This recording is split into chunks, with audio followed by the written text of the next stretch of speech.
El País sigue teniendo mucho poder, sigue siendo un periódico influyente. Prisa, a pesar de estar en una situación financiera todavía delicada, con una deuda que puede rondar los 1.200, 1.500 millones de euros, acaba de salir de una ampliación de capital en la cual los accionistas tuvieron que poner más de 500 millones de euros para sacarla a flote. Y el diario El País sigue siendo una cabecera, sobre todo fuera de España, una cabecera prestigiosa, una cabecera con influencia. Ese fue el argumento que le puso Cebrián al gobierno del Partido Popular. Le dijo, una portada del diario El País en Washington tiene muchísimo más peso que 100 portadas del ABC o del Mundo. Por eso tenéis que apoyarnos. Y sí, creo que el diario El País sigue siendo un diario influyente. Lo que pasa es que ha perdido muchísima credibilidad, sobre todo con este nuevo cambio, este nuevo viraje de línea editorial, este nuevo viraje ideológico, el regreso de los que yo llamo los muertos vivientes, con el equipo de Soledad Gallego Díaz, Javier Moreno, Joaquín Estefanía, Mónica Severio, todas viejas glorias, viejas guardias que lo que intentan es ahora reconciliarse con todo ese electorado socialdemócrata que habían perdido en la etapa de Antonio Caño. Yo creo que la credibilidad de un periódico después de lo que hemos conocido en las memorias de Juan Luis Cebrián, pues sí, en parte queda bastante afectada. No solo la de un periódico, sino la del periodismo en general, porque estamos hablando de uno de los directores más importantes de la transición. Yo creo que hay 3 figuras claves en mi libro, en Prisa, Liquidación de Existencias, que son Luis Marianzón, Pedro J. Ramírez y Juan Luis Cebrián. En las memorias de Juan Luis Cebrián, que yo llamaría, no sé, se podrían haber titulado Mea culpa, porque Juan Luis en ese libro también hace una recapitulación de varios errores que ha cometido en su trayectoria periodística, y una de ellas es la de la ocultación de los papeles de Banca Catalana, de informaciones que perjudicaban a Jordi Pujol en el escándalo de Banca Catalana, en la cual miles de ahorristas perdieron todo su dinero.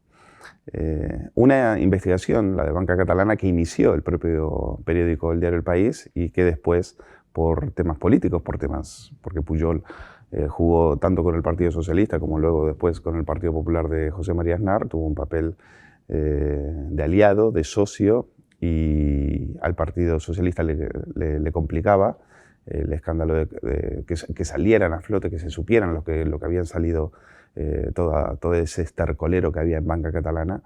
Y el propio Polanco también, en otro libro, se lo confiesa a Vázquez Montalbán y le dice: yo mandé detener, ocultar o cortar ese flujo de informaciones sobre el escándalo de Banca Catalana. ¿Por qué? Por intereses, porque cuadraba a la cuenta de Prisa y porque beneficiaba al Partido Socialista.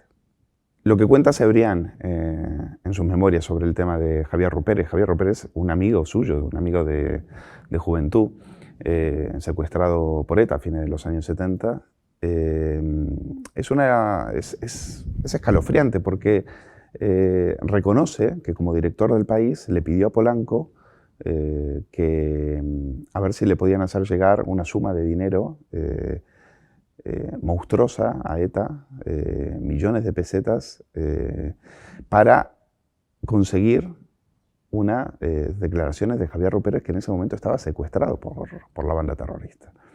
Y Cebrián, sin ningún tipo de pudor, admite que él hubiese pagado, que él le pidió dinero a Polanco para pagar a la banda terrorista por lo que él entiende que era una prueba de vida de Javier Rupérez. Esto a Rupérez le molestó muchísimo y cuando lo lee en sus memorias escribe un artículo bastante largo recriminándole a Cebrián y diciéndole: ¿cómo puede ser que yo, estando secuestrado, a ti se te haya ocurrido pagarle a mis secuestradores para obtener una información? Porque a tu periódico le convenía. Es un escándalo y me parece que es pasarse, cruzar todas las líneas rojas de la deontología y ética periodística. Es verdad que en este libro comento hago unas revelaciones que te llega a preguntarte sobre hasta qué punto la prensa y el poder han estado durmiendo en la misma cama. Me preguntas por el caso de Gómez del Liaño, por ejemplo. Es una investigación. Yo vuelvo a investigar el caso Sogecable y descubro algunas cuestiones, como el papel, por ejemplo, de Jordi Pujol, como padrino político, en este caso defensor de Cebrián y de Polanco, a pedido de Felipe González. Lo cuenta Fabián Estepé en sus memorias. Dice Estepé, yo vi cómo Pujol llamaba, no sabemos a quién, para resolver la situación judicial. Recordemos que Cebrián y Polanco fueron sentados en un banquillo por un supuesto delito de apropiación indebida. Y el mismo juez Gómez del Liaño me reconoce que Polanco se gastó unas 100 millones de pesetas en distracciones a jueces y lo deja ahí y no quiere seguir más. Yo también investigué ese caso y también supe que una persona se había acercado a Gómez del Liaño en la calle, se lo encuentra y le dice al juez, yo he llevado dinero a ciertos jueces para resolver el caso Sogecable. Esto fue confesado también por alguien del entorno de Gómez del Liaño. Te deja frío, es escalofriante escuchar que una cuestión como el caso Sogecable se pudo llegar a resolver con maletines de dinero. Hay un capítulo en el libro, en Prisa, liquidación de existencias, que se titula Cadena de favores y habla de la relación, la simbiosis, ese matrimonio por conveniencia que fue el de Prisa y el del Partido Socialista.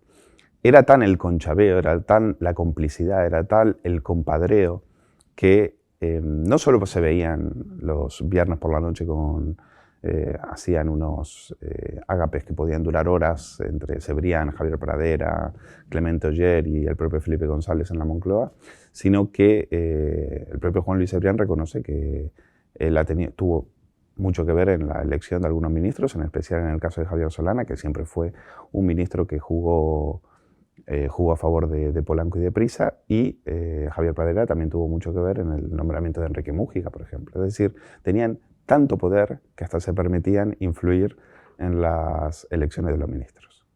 El establishment nacional sale al rescate de Prisa, al rescate financiero de Prisa, cuando Prisa está con la soga al cuello, cuando ya ve que ni siquiera con la venta de Digital Plus ellos pueden asumir el coste que implica ese financiamiento, esa deuda mastodóntica que llegó a estar en 5.000 millones de euros. Efectivamente fue un rescate a fondo perdido. Ahí estuvieron bancos importantes como el HSBC, el Santander, la Caixa y también Telefónica. Cebrián siempre ha negado que él haya pedido clemencia o haya tenido reuniones con el gobierno, sobre todo con el gobierno del Partido Popular, pero sí admite que él fue personalmente a pedirle tanto a Emilio Botín como a Isidro Fainé que lo hicieran, que intercedieran, porque el país era mucho más que un periódico, el país es una institución de Estado, que es lo que siempre ha dicho Cebrián. Y el poder político compró ese mensaje. El poder político entiende que dejar caer, por lo menos en el gobierno de Rajoy se entendía que dejar caer a Prisa dañaba la marca España, ese era el argumento, y también había una razón política, y era que a ellos les convenía, teniendo en cuenta el frente catalán que se les avecinaba, tener al país como punta de lanza ante el nacionalismo catalán. Efectivamente fue un rescate a fondo perdido, fueron unos 434 millones de euros. De todo ese dinero, de 10 euros de ese rescate, 9 se han perdido. También es verdad que se cambió deuda por capital y los bancos accedieron al Consejo de Administración de Prisa y hoy son los que más poder tienen en ese grupo de comunicación. Cebrián es el exponente, es el representante de una burguesía que no tiene un proyecto de país. No tiene un proyecto de país frente a las amenazas que acechan a lo que es la unidad de España. Es decir, es una burguesía, es un club de ricos que no tiene ningún tipo de proyecto de unidad nacional y de idea de España. Por lo tanto, era de prever que el diario El País se adaptara y precisamente le diera la espalda a ese discurso equidistante que había tenido con respecto al nacionalismo. Y no diría solo equidistante, diría a veces también complaciente, sobre todo en el tema lingüístico, por ejemplo. Eso lo hizo a principios de los años 80, cuando Polanco desembarca en Cataluña y hace una edición del País en catalán, pues ellos necesitaban el compadreo con el puyolismo y no tuvieron ningún empacho en hacerlo. Luego, en la etapa de Antonio Caño, dan la espalda a lo que había sido esa tradición editorial en el país, y a partir de ahí plantan cara al nacionalismo catalán, pero solo por un tema de cuenta de resultados. En ese momento era lo que convenía, en ese momento el diario El País tenía una línea editorial de centro-derechas, porque era lo que había,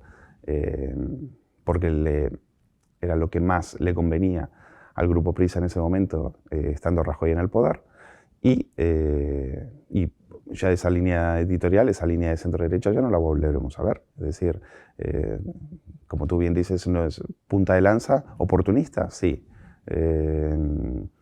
Punta de lanza a favor de una idea de España, no. A favor de una cuenta de resultados que en ese momento tenía números rojos. Sí, yo digo que Juan Luis Cebrián es el niño mimado y temido del régimen. Y Cebrián siempre en sus memorias cuenta que siempre tuvo una excelente relación con Juan Carlos. Yo creo que el diario El País es el diario más monárquico de la prensa española, mucho más que el ABC. Es el diario que más ha defendido a la institución monárquica, y Cebrián nunca ha ocultado sus excelentes relaciones, en especial con Juan Carlos. Y las informaciones que hemos tenido en los últimos años, la Casa Real al menos no ha desmentido que, y el propio Cebrián reconoce que la corona tuvo mucho que ver en echar una mano al Grupo Prisa cuando lo estaba pasando mal. Y cuando decimos la corona nos referimos principalmente a Juan Carlos. Se ha sabido después que en algunas reuniones, en algunas juntas de accionistas, el propio Cebrián se levantó y les espetó al resto de los accionistas, a los que no estaban de acuerdo con su gestión, con su ruinosa gestión, que ojito conmigo, que a mí no solo me apoya la Moncloa, sino también me apoya la corona. Hay informaciones que constatan que el rey Juan Carlos hizo algunas llamadas de teléfono, en especial a algunos banqueros, para que aflojaran la mano, para que aflojaran la soga al cuello de Juan Luis Cebrián en un momento en el que lo estaba pasando bastante mal. Y una llamada de Juan Carlos de Juan Carlos I, aunque sea rey emérito, en una situación como esta, sobre todo con un frente catalán enardecido, pues todavía el establishment se le aflojan las piernas ante eso. Sí, en la última etapa de Antonio Caño hay una encuesta donde Ciudadanos aparece prácticamente como primera fuerza, y es una encuesta que molesta mucho en Moncloa, todavía Mariano Rajoy en el poder, y en especial a la vicepresidenta Soraya Sáenz de Santamaría. A partir de ahí, yo creo que la nueva dirección del Grupo Prisa, encabezada por Manuel Mirat como consejero delegado y su presidente Manuel Polanco, entienden que Mariano Rajoy está amortizado. Todavía no se sabía, no se podía prever que iba a haber una moción de censura, pero en ese momento ya ven que Rajoy está amortizado por los escándalos de corrupción, y que ya el matrimonio de conveniencia con Moncloa, y en especial con la vicepresidenta, pues ya está finiquitado. Ese acuerdo está más que amortizado. Entonces, a partir de ahí, ya se empieza a estudiar cuál va a ser ya se empieza a hablar de un cambio de dirección, se empiezan a barajar nombres, y el diario El País entiende que tiene que volver a lo que ha sido siempre, es decir, a mimar al electorado socialdemócrata, a volverse a acostar con el poder, con el Partido Socialista, y vemos cosas tan ridículas como que en menos de 10 días la línea editorial del País cambia por completo. Pasan de llamar a Pedro Sánchez un insensato sin escrúpulos a mostrarlo a un culto al jefe, a un culto al líder casi norcoreano. Pues yo creo que esos virajes ideológicos, yo creo que esos tumbos, esos bandazos, ese ir a salto de mata del diario El País es lo que ha hecho que ese periódico pierda credibilidad como por un tubo, y lectores, pues hoy yo creo que el diario El País no llega ni a los 80.000 ejemplares, cuando un periódico que en sus mejores épocas vendía 1 millón, un domingo podía vender tranquilamente 1 millón de ejemplares. Juan Luis Cebrián siempre tuvo la obsesión de ser bien recibido, de ser aceptado por el establishment mundial, es decir, por ese club de ricos que es Bilderberg. Las personas que le conocieron, las personas que le acompañaron a Bilderberg me dicen que el papel de Cebrián dentro del club era más bien secundario, era bastante modesto, que él no tenía mucho diálogo con los que mandaban. Pero a Cebrián le venía perfecto para congraciarse o intercambiar favores con los líderes políticos nacionales. Ahí fueron Soraya Sáenz de Santamaría, ahí fue Cospedal, ahí fue Albert Rivera, porque él era el embajador de Bilderberg en España y hacía de anfitrión en lo que no es más que un club de ricos, de petulantes y con muchas ideas sobre el nuevo orden mundial, pero que a España le ha beneficiado yo creo que muy poco. ¿Qué es lo que prima en Prisa? ¿La ideología o la información? Hay una frase que yo encontré en una editorial en abril del año 1988, presumiblemente escrita por Javier Pradera, que dice: el poder homologa lo que la ideología divide. Y me parece una frase reveladora. Me parece que es la frase que sintetiza lo que ha sido Prisa, es decir, ese administrador del poder a la sombra, ¿no? Ese controlar los resortes del poder más allá del color ideológico, del poder político de turno, más allá de la ideología que pueda estar en ese momento. Es decir, de lo que hablamos es de un gran administrador del poder y de una gran cuenta de resultados a la que hay que cuidar, sea como sea. Y siempre con el poder político hay que llegar a un acuerdo. Esa es la mentalidad, no solo de Prisa, sino de los grandes medios de comunicación españoles. Por lo tanto, yo creo que esa frase, el poder homologa lo que la ideología define, podría estar perfectamente en el frontispicio del grupo Prisa. En relación a tu pregunta sobre Santillana, efectivamente Santillana hoy es el motor ideológico de esta empresa que presume de ser global, que presume de estar en los nuevos tiempos de la revolución digital, pero vive de aquellas semillas que a principios de los años 60 Jesús Polanco y Pancho González diseminaron por América Latina, viajando, golpeando a puerta fría en los distintos gobiernos y cerrando acuerdos con ellos para imprimir libros de texto, porque Polanco es un hombre de negocios, es decir, y lo que da negocio es el libro de texto, no es el libro de autor, sino que es el libro de texto. Y claro que yo veo también un cierto sentido ideológico, pero no ideológico por parte de Prisa, sino por parte de los gobiernos. Los gobiernos controlan la educación pública y en ese control siempre hay la idea de un mensaje ideológico determinado. Y Santillana no creo que tenga ningún problema en actuar de mensajero, en actuar de recadero de ese mensaje político, sea cual sea. Lo importante aquí es que hoy, 50 años después de aquella hazaña que hace Polanco en América Latina, pues el Grupo Prisa tiene como mayor generador de caja a una editorial que produce libros de texto. Y claro que es un gran motor ideológico y por eso a Jesús Polanco se le recibía en distintos países de América Latina prácticamente con alfombra roja y honores. Quizás por eso, por lo que tú dices, porque era el dueño de Santillana y era el dueño de una gran caja de resonancia ideológica.